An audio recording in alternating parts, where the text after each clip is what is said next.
Del 18 al 25 de juny es celebren les segones jornades gastronòmiques del llangostí de Borriana.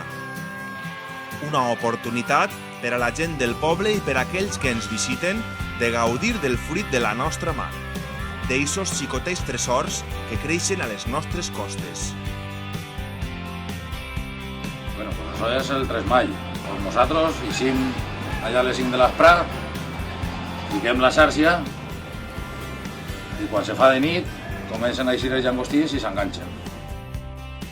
Nous restaurants trauran el millor de les seues cuines per elaborar plats sorprenents en els que el protagonista principal serà el llangostí de Borriana.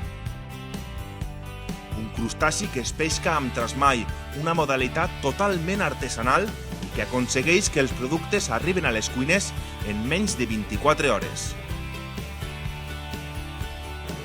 Tu agarra un dels importats que serà congelat segurament i agarra un d'estos i te'ls fas els dos alhora i te'ls menges.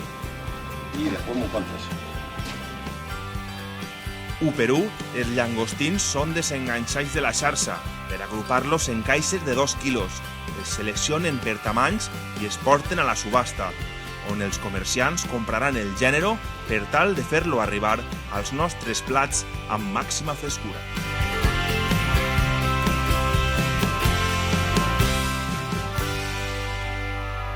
Espero que en aquestes jornades gastronòmiques del llangostí disfruteu dels llangostins que tant mos costen traure d'esta mar i que pues, aprofiten.